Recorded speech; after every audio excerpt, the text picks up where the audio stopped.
সুবহানাল্লাহ সুবহানাল্লাহ লা ইলাহা ইল্লাল্লাহ লা ইলাহা আসসালামু আলাইকুম। অন্ধ প্রতিবন্ধী ছেলে ও তার মা সকালবেলা ঘুম থেকে উঠেই তারা গোসল করে খাবার খাওয়ার প্রস্তুতি নিচ্ছে। দেখুন, খাবার খাওয়ার পূর্বে এই মা আল্লাহর জিকির করে নেয়।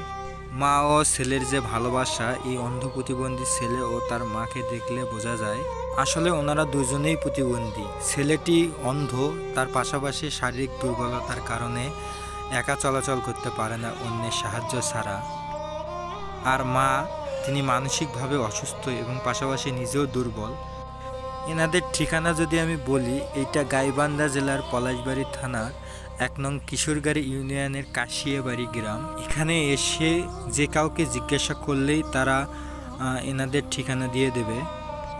যেহেতু এনারা দুজনেই প্রতিবন্ধী এবং শারীরিকভাবে দুর্বল, তাই এনাদেরকে খাওয়ানোর জন্য এবং রান্না করার জন্য একজন আমরা লোক রেখে দিয়েছি, এনাদের সেবা করতে পারে।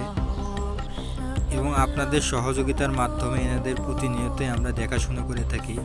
এনাদেরকে স্থায়ীভাবে রাখার জন্য আমরা একটা ঘর এবং পাশাপাশি রান্নাঘর এবং টিউবওয়েল ও বাথরুম স্থাপন করে দিয়েছি অন্যের এক জায়গায়। যার জায়গাতে আমরা স্থাপন করে দিয়েছি তিনি বলেছেন এনারা যতদিন বেঁচে থাকবে এখানেই থাকবে, তাদেরকে আর অন্য জায়গায় নিয়ে যেতে হবে না। দেখুন, এনার ঘরের মেঝেটা আমরা পাকা করে দিয়েছি, পাশাপাশি এনার একটা রান্নাঘর আমরা এনার যে ঘরটি আমরা স্থাপন করে দিয়েছি এটা রাস্তার পাশে অবস্থিত।